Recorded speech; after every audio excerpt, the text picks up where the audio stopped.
All right, who the fuck did I marry? Part 2. So we both put on the table what it is that we wanted.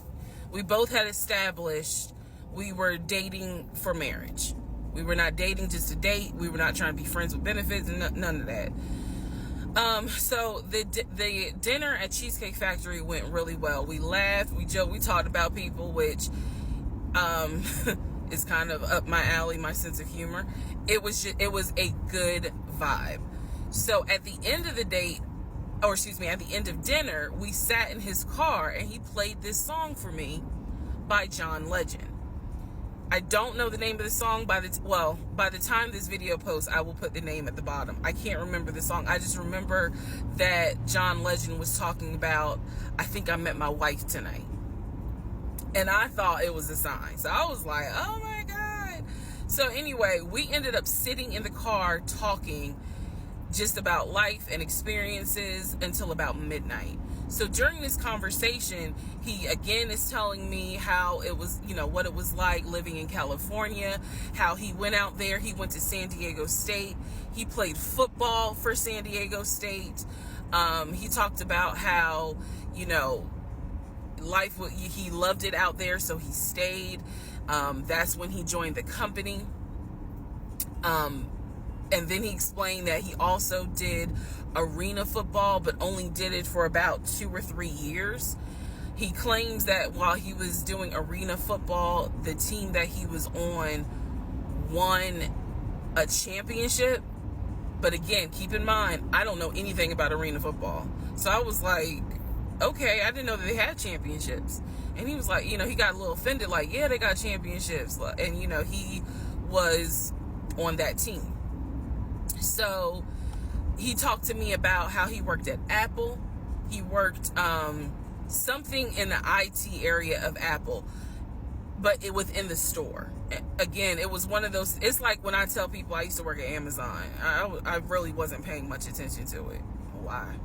So we talked about all that. We talked deeply into what happened with the ex-wife. It's because I asked. He was not volunteering all this information. So in other words, I get very uncomfortable when men start talking about their ex a lot. That's not what happened. I was asking questions because I was really trying to figure out, okay, are you ready for a relationship, or are you still missing her? So we talked about that. We talked about my exes.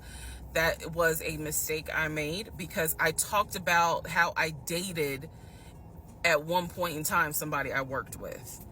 That will come back later.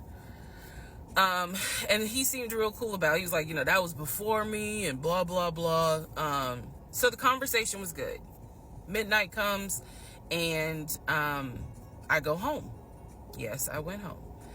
We ended up talking. Mind you, our first date was March 7th.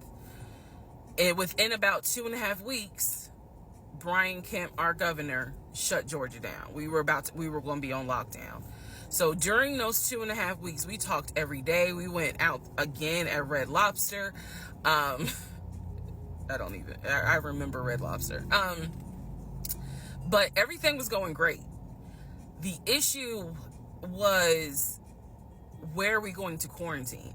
So the question was, are we going to quarantine at his place, which he had like a studio type of situation. Like, it clearly, where he was staying, I was like, it's like a studio apartment, but he kept telling me like, this is temporary because I'm looking for a house. Like, he showed me the email from a woman who worked at the company where she was out on maternity leave, but she was putting him in contact with a realtor to help him find a townhome or a single family house. So I was just like, okay, this is definitely temporary. Like, he's not trying to stay here long term. And she was apologizing in the email. I'm so sorry, this should have been taken care of before you got here, but it wasn't. Da, da, da, da, da. I saw the email. I read it. I read the email. So the decision was, we're going to quarantine at the studio, or we're going to quarantine in my house?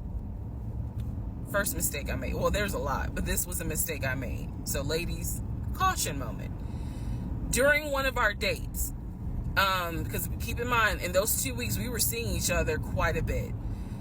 Nothing physical or anything like that. Just two people who I thought were really on some. All right, let's see if this is going to grow into something. He came to my house. When he came to my house, I had a 3-bedroom, 2.5-bath townhome. He was in the studio. Now, I'm telling you guys all of this in order of how it happened. So some things I'm probably going to insert what I was thinking and the mistake I made. Can I turn this off? No. Okay, I still need that. And I say that to say that I did not realize inviting him to my home probably made his eyes go, oh shit, she's a keeper. She got this 3-bedroom, 2.5-bath townhouse, and I'm in like a little studio. Yeah, let me go ahead and pursue this. What I need to do to quarantine here. The decision was made, quarantine at my house. So the state went on lockdown. He came and stayed with me in my home, and for the most part, in the initial beginning, it was fine. It was fine. The reason why I hesitate is because I grew up in the church.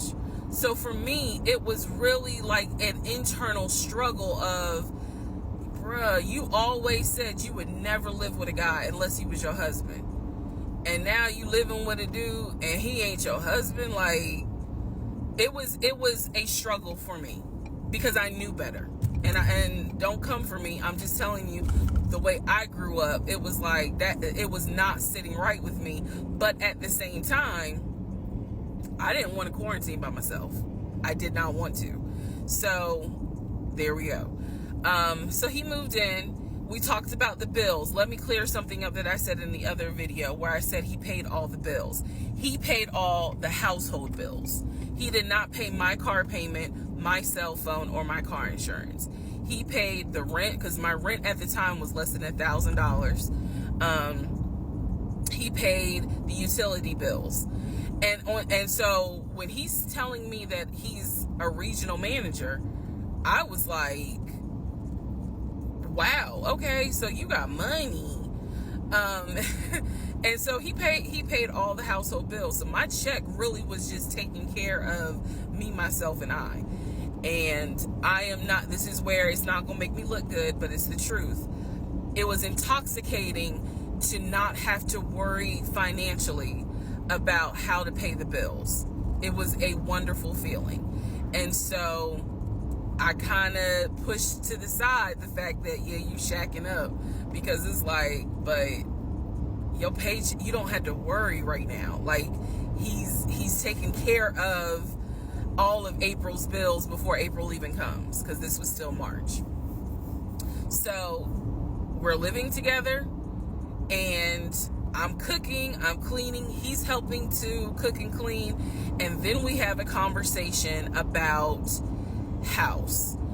Is he still going to buy a house just for him, or is he going to buy a house where it's for us?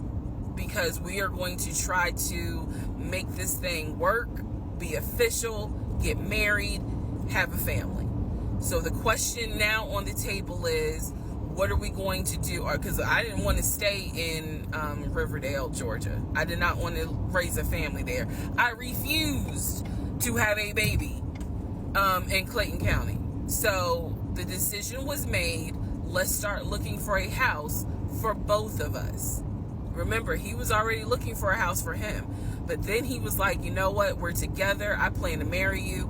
Let's look for a family home for the two of us. He was like, this is how much I was approved for. That's when he showed me the Chase paperwork. It was a letter stating that and it had the Chase emblem at the top. He showed me a letter stating that he was approved for $700.